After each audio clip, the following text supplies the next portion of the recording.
Good afternoon student. कक्षा 8वीं में विज्ञान विषय में हम अध्याय 3 पढ़ रहे हैं। अध्याय 3 में कल हमने बहुलक के बारे में जाना था।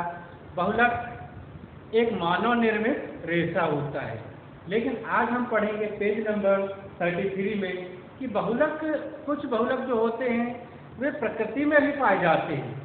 उदाहरण के लिए कपास एक बहुलक है। कपास एक बहुलक है जो सेल्यूलोज कहलाता है।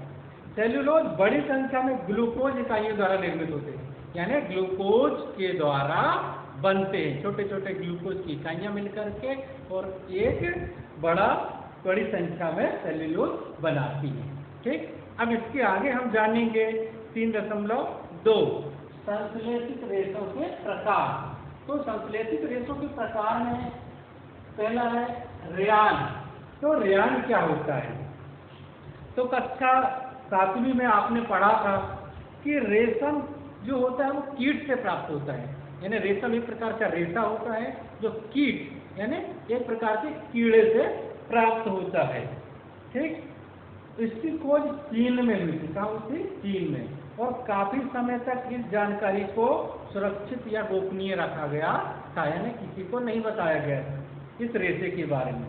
परंतु बाद में जब इसकी जानकारी लगी तो फिर इसकी जो बनावट होती है, इसकी रेशम की जो बुनावट होती है वह सभी व्यक्तियों को बहुत अच्छी लगी और रेशम को कृत्रिम रूप से बनाने के प्रयास किए गए, क्योंकि रेशम एक प्राकृतिक रेशा है।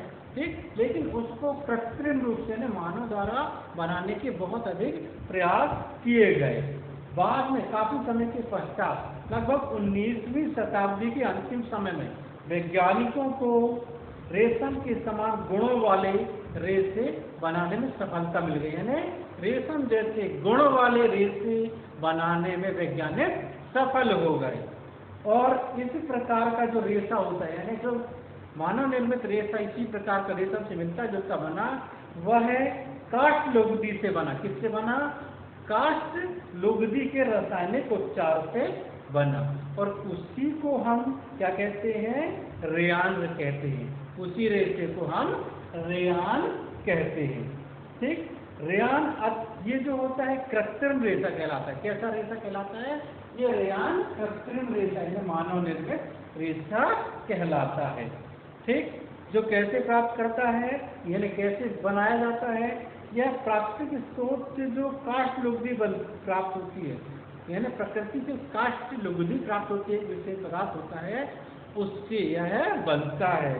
ठीक, रेयान मानव निर्मित रेशा कहलाया था। कैसा रेशा कहलाया? मानव निर्मित रेशा कहलाया। यह रेशम से थोड़ा सस्ता होता है, यानी रेशम थोड़ा कॉस्टली या महंगा होता है, लेकिन रेयान रेशम से सस्ता होता है। ठीक है, और इसे भी रेशम के समान भी बुना जा सकता है, यानी जिस प्रकार रेशम की बनावट की जाती है उसी प्रकार इसको भी बुना जा सकता है। और इसे कई रंगों में रंगा जा सकता है, इसमें कई रंग किए जा सकते हैं।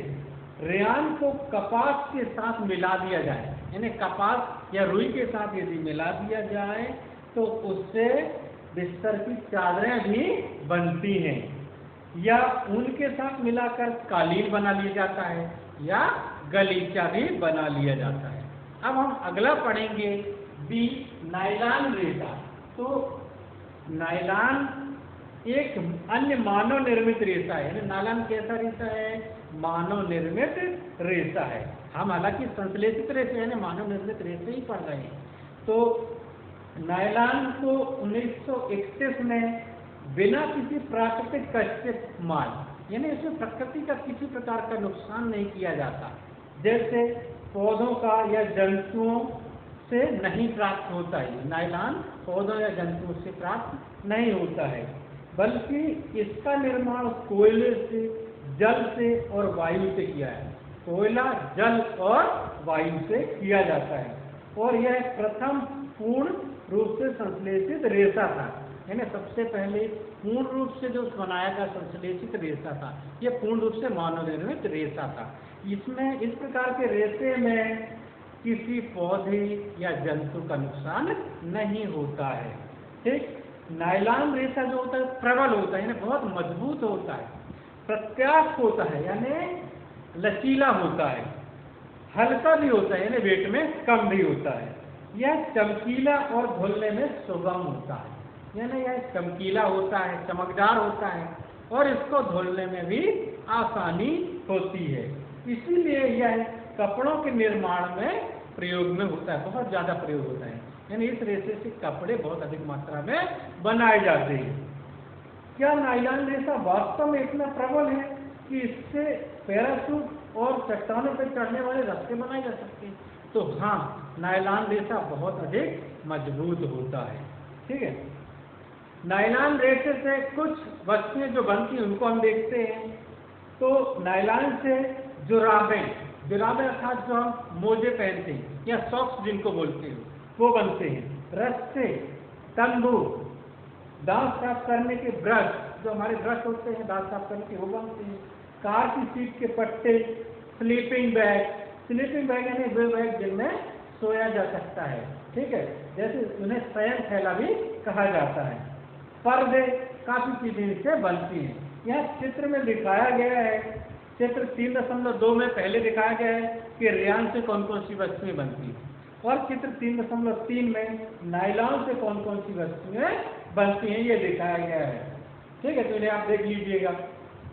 नायलॉन का उपयोग पैराशूट और चट्टानों में चढ़ने हेतु रस्से भी बनाए जाते हैं, यानी इससे पैराशूट बनाया जाता है और चट्टानों में चढ़ने के लिए रस्से बनाए जाते हैं। क्यों?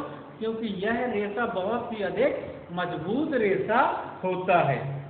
एक नायलॉन का तार जो होता है इस्पात के तार से भी अधिक प्रबल होता है, यानी इस्पात एक धातु होती है उससे भी ज्यादा मजबूत एक नायलॉन का तार होता है। यहाँ चित्र 3.4 में नायलॉन रेशे के लिए पैराशूट दिखाया गया है और चट्टानों पर चढ़ने वाला रास्ता दिखाया गया है। ठीक, इन्हें देखिए। और क्रियाकलाप 3.1 आपको पढ़ना है, यह आपका होमवर्क है। नेक्स्ट वीडियो में अभी संश्लेषित रेशा का एक प्रकार और है, उसे हम अगले वीडियो में देखेंगे।